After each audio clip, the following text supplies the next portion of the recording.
Well, thank you for everyone who's joined us this morning. We appreciate you participating, and this is week 3, right, of our legislative preview. So, Anita, thank you so much for, again, taking time with us this morning and sharing with us what's happened in week 3. So with that, I know that our attendees have been waiting for this to get started, so I'll let you go ahead and kick us off. Okay, well, thank you so much, and good morning, everyone. And I apologize, I am in my car today because that's just how legislative session goes. So like Amanda said, we've just wrapped up week 3 of the legislative session. So we are now officially a third of the way through.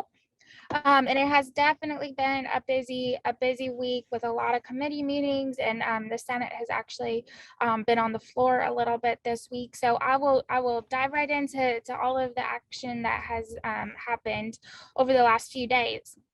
So as we've discussed before, there's legislation moving through to address local tax referendum requirements that would move all of those referendums to a general election. That passed through its second committees of reference in both the House and the Senate. It has just one committee left in both chambers. An issue was brought forward this week that mentioned that moving the millage referendums to the general election would interfere with some of the required notices related to the truth in millage. So when you get your property tax estimation from the county. So I do believe there's going to be an amendment forthcoming to address that issue. It's either, likely maybe they won't include the millage referendums, or they'll make some adjustments to that truth in millage process. So that change is going to be forthcoming. A big priority for one of our great members, Charter, moved through its first Senate committee this past week. It's going to help with broadband infrastructure across the state, especially in our more rural areas. But the funding that's going to come along with that effort will hopefully assist in freeing up revenue to help aid infrastructure improvements in other communities. So that would include Clearwater. So that is an issue that we're definitely following and watching. A lot of debate in that first Senate committee, and hopeful that it'll start moving in the Senate here. In the House here pretty soon. Great news for our Clearwater and our Pinellas community. The Visit Florida extension passed its final committee this past week in both the House and the Senate, and will move to the floor in both chambers. We're still waiting for final resolution on how long that extension is going to be. As a reminder, we have a 5-year extension right now in the House bill and an 8-year extension in the Senate bill. We do believe it's likely going to be the 5 years, but we will definitely keep you all updated as soon as a resolution to those differences comes forward. The House did finalize their redistricting maps this past week, so those will move to the chamber floor in the House to pass. There is some movement in lines related to the districts in Pinellas County for those House seats. So some of the existing candidates that have filed to run in various different seats will probably be either running against each other or moving districts. So just keep an eye out on that. We'll certainly be watching as well, but there might be some movement in where candidates have filed to run based upon how those maps look right now. Of course, we're always kind of watching out for preemptions to local governments. One, that the business community, including, the Florida Chamber, Associated Industries of Florida, Florida Retail, Florida Restaurant and Lodging are all engaging on right now. It is a piece of legislation that would preempt local government wage mandates.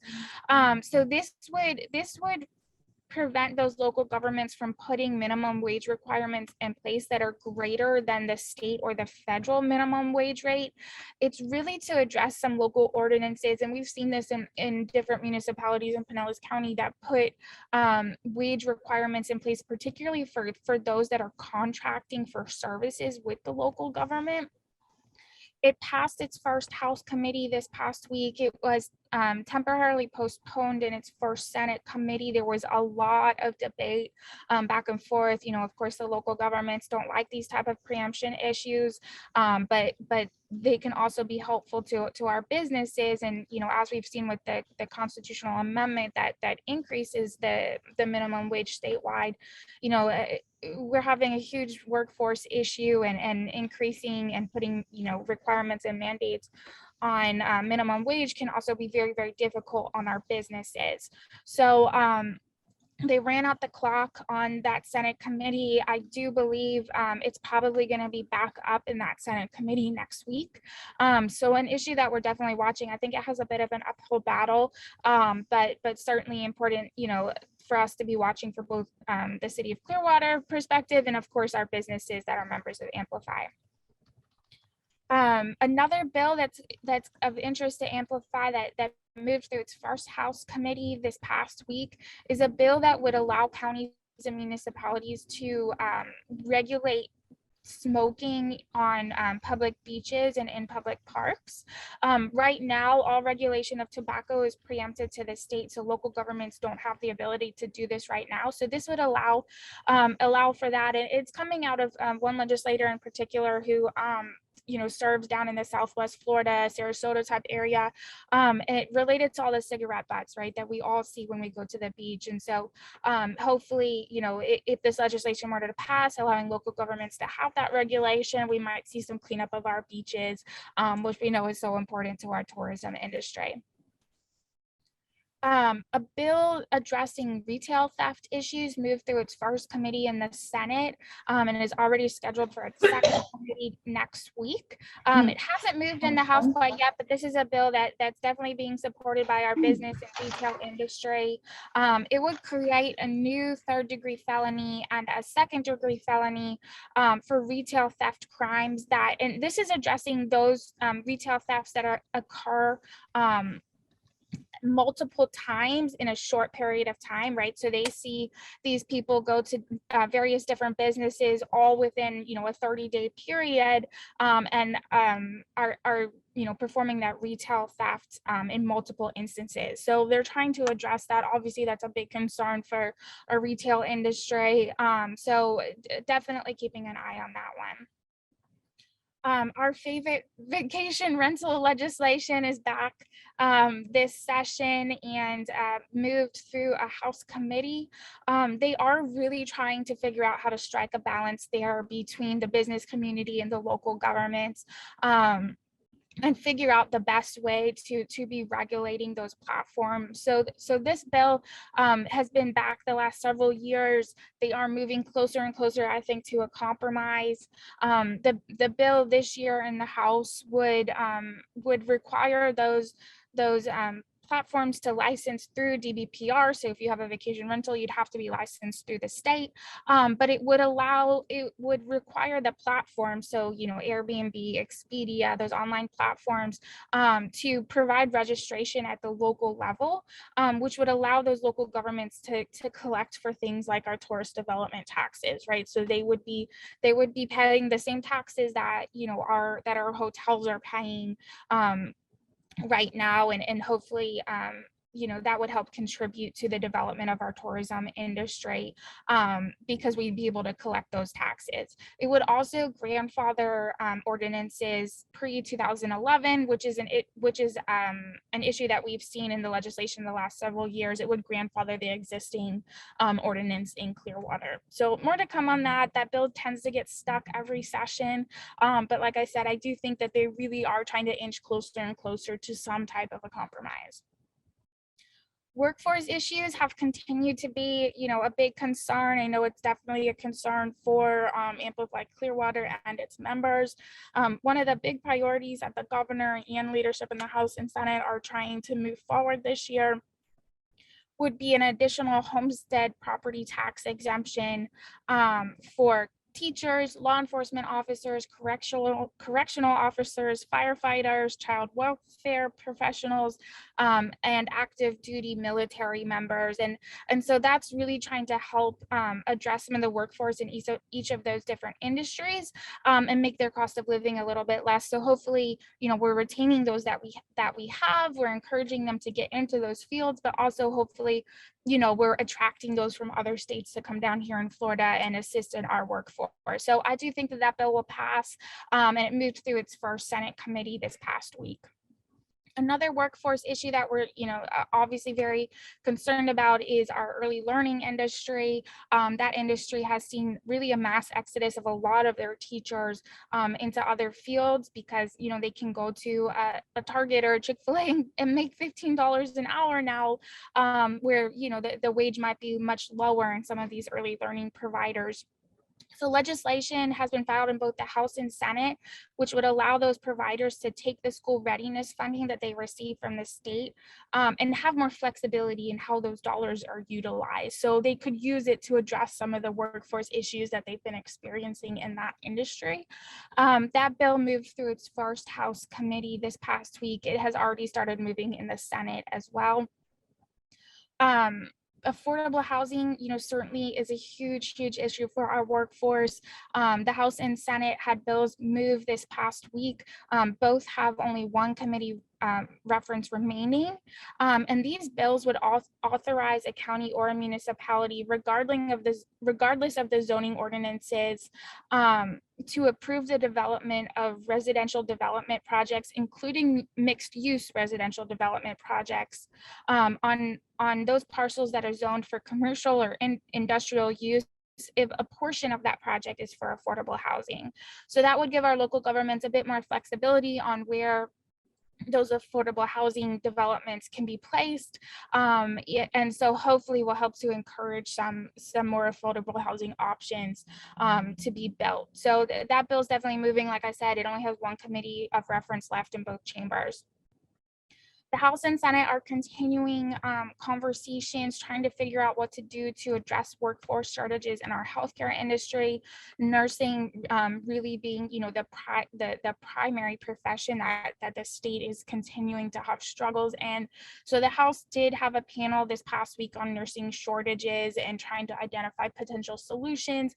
That conversation included both our colleges and universities, the Florida Hospital Association, trying to figure out, between the industry and our educational institutions, what we can be doing as a state to try to address those shortages. So I think we'll probably, we might see some sort of funding put towards that. We might see some sort of policy changes, but they're definitely trying to dig in and figure out what the state can do to address those issues.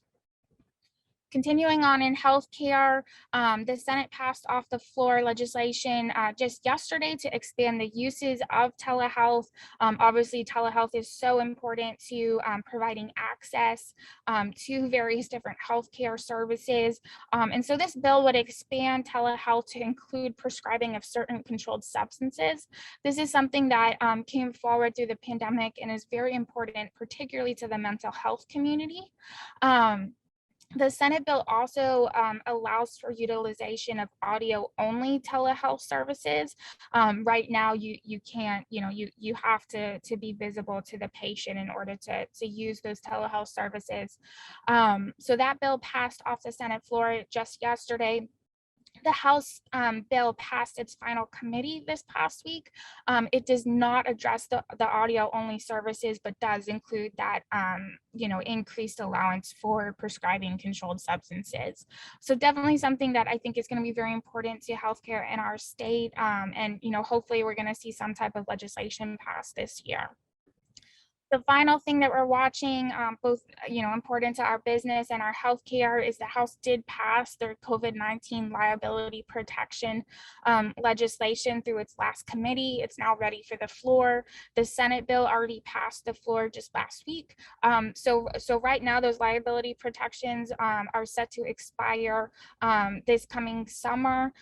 This would expand extend those protections through June 1st of 2023. So giving them another year, understanding that, of course, we're still very much in a pandemic. So I do think we're going to see that pass, and that's great news. So I know I kind of ran through those things very quickly as usual, but definitely a lot of activity going on, even though it is a redistricting year. And so with that, would be glad to take any questions or provide any additional information that y'all might need. Thank you, Anita. As always, you're so thorough and cover all of the highlights of what's happened in the week, and certainly the things that are important to amplify into our businesses and community. I know Christina dropped it in the chat, but do any of our attendees have any questions for Anita on the third week of session? Well, thank you, Anita. Thank you so much for joining us this morning. We're excited to see you next week. I want to say thank you to our legislative partners. I didn't have an opportunity to do that earlier. We just wanted to get underway with the program, but the City of Clearwater, Clearwater Gas, Duke Energy, Hillboard Henderson, Morton Plant Hospital, and in the Baycare system, and Charter Spectrum. Thank you so much for sponsoring this and sponsoring our legislative program and allowing us to have Anita and her team represent us in Tallahassee and kind of be the force that we are. So we certainly appreciate all of you, our sponsors, all of our attendees this morning. This video will be available later for reviewing if you'd like to, and certainly we make it available to our membership. So Anita, thank you so much for joining us again today, and I look forward to seeing you early next week.